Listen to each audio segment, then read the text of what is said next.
ගලීලයේ නිහඬ කඳුකර ප්‍රදේශයක නාසරෙත් නම් කුඩා නගරයක මරියා නම් තරුණ කාන්තාවක් ජීවත් වුණා. ඇයගේ ජීවිතය සරලයි. ඇය ආඥාවෙන් යහපත් ක්‍රියාවලින් පොහොසත්ව හිටියා. ඇගේ ජනතාවට දෙවියන් වහන්සේ දුන් පොරොන්දුව ඉටුවනතුරු ඇය බලා සිටියා. දාවිත් රජුගේ පෙළපතෙන් ඉන ඉතා නිහතමානීය සහ ගෞරවනීය කෙනෙකු ජෝසප් සමග ඇය විවාහ ගිවිසගෙන සිටියා. ජෝසප් වඩුවෙක්. ඔහු කරුණාවන්ත දේව ගරුබය ඇති තරුණයෙක්. මරියා ඔහුගේ හදවත විශ්වාස කළ අතර ඔහු ඇගේ පවිත්‍රකම, ඇගේ මෘදුකම සහ දෙවියන් වහන්සේ කෙරෙහි ඇයගේ තිබුණු ගැඹුරු භක්තිය අගය කළේය. නමුත් ඔවුන් දෙදෙනාම දැන සිටියේ නැහැ ඔවුන්ගේ මේ සරල විශ්වාසවන්ත ජීවිතය ලොව ඉතා උතුම් කතාවේ කොටසක් වෙන්නට යන බව. දෙවියන් වහන්සේ ඔවුන්ව විශේෂ දෙයකට තෝරගෙන තිබුණා. එක් සැඳෑවක ස්වර්ගීය දේවදූතයෙකු වූ ගාබ්‍රියෙල් දෙවියන් වහන්සේගේ පණිවිඩයක් අරගෙන පොළවට පැමිණියා. හදිසියේම මරියා සිටි කාමරය ආලෝකයෙන් බැබළුණා. මරියා බියෙන් ඉහළ බැලුවා.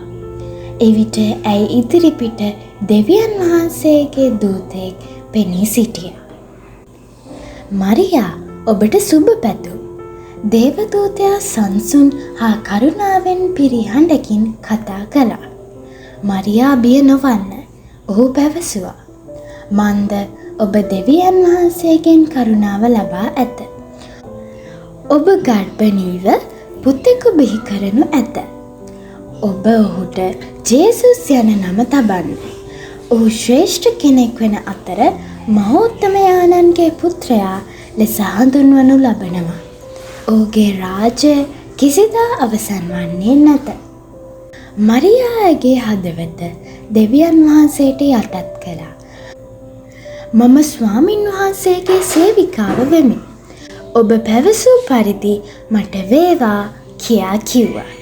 ස්වර්ගයේ ප්‍රීති වුණා. මක් නිසාද ගැලවුම් කරුවාගේ ගමන ඇය තුල ආරම්භ වී තිබුණා. මාස කිහිපයක් ගත වූවාට පසු අධිරාජ්‍ය පුරා නියෝගයක් නිකුත් වුණා. සියල්ලන්ටම ඔවුන්ගේ උපන් නගර වෙත ආපසු යාමට නියමිත වුණා. සෑම අස්සක් මුල්ලක් නෑරම මිනිසුන් තම නගර වෙත ආපසු යාමට පටන් ගත්තා. මේ නිසා යෝසෙප්ටද බෙත්ලෙහෙමට ආපසු යාමට සිදු වුණා. ඔහු නාසරෙත් සිට බෙත්ලෙහෙමට ගමන් කරන්නට පටන් ගත්තා. දැන් දරුවෙකු කුස තුල දරාගෙන සිට මරියාද ඔහු සමග රැගෙන ගියා. ඔවුන් ගමන් කළ මාර්ගය පහසු වුණේ නැහැ. නමුත් සීතල රෑවල් හරහා ගිය ඔවුන්ගේ මේ දිගු ගමන ස්වර්ගයේ බලා සිටි මොහොත තවත් සමීප කළා. මේ වෙද්දි බෙත්ලෙහෙම ජනාකීර්ණව සංචාරකයන්ගෙන් පිරී තිබුණා. ඔවුන්ට නවාතැන් ගන්නට තැනක් හොයාගන්න බැරි වුණා. මරියා ඉතා වෙහෙසට පත්ව දරු ප්‍රසූතියට ලං වෙමින් සිටියා. අවසානයේ ඔවුන්ට ස්ථානයක් හොයාගන්න පුළුවන් වුණා. එය සම්පූර්ණ තැනක් නෙමෙයි.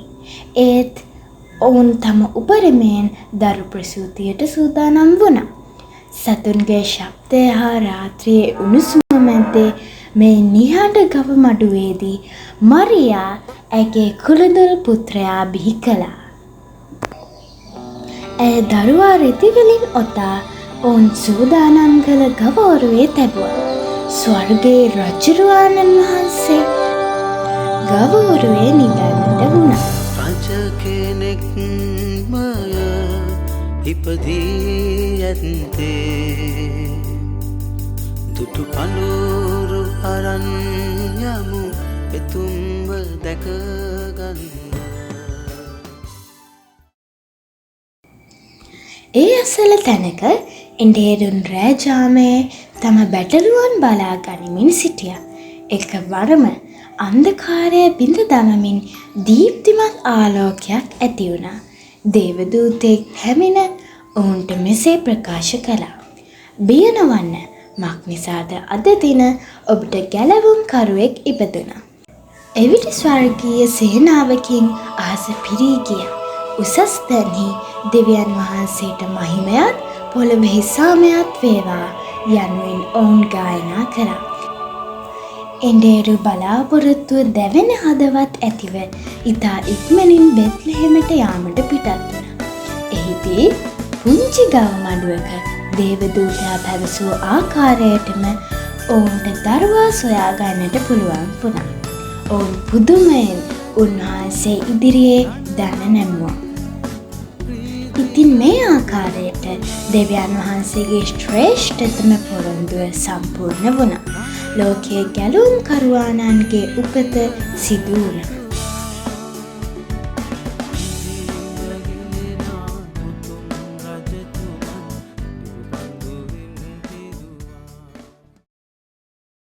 යොහාන් 3:16 මක් නිසාද දෙවියන් වහන්සේ ස්වකීය ඒකජාතක පුත්‍රයාණන් දෙන තරම් ලෝකයාට ප්‍රේම කළසේක. එසේ කළේ උන්වහන්සේ කෙරෙහි අදහා ගන්න සෑම දෙනම විනාශ නොවී සදාකාල ජීවනය ලබන පිණිසය. මෙම නත්තල් කාලය ඔබට සාමය, ප්‍රීතිය සහ බලාපොරොත්තුව ගෙන දෙන්න කියා අපි ප්‍රාර්ථනා කරනවා. ඒ වගේම ඔබට උන්වහන්සේගේ ප්‍රේමය සහ උන්වහන්සේගේ ගැලවීමේ බලය අත්විඳින්න ලැබෙයි කියලා අපි විශ්වාස කරනවා. උන්වහන්සේ අපි හැමෝටම ආදරේ. උන්වහන්සේ අපගේ ගැලවුම්කාරයා වනසේක. ස්වාමින් වහන්සේ වනසේක.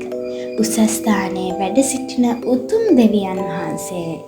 ආමේන්.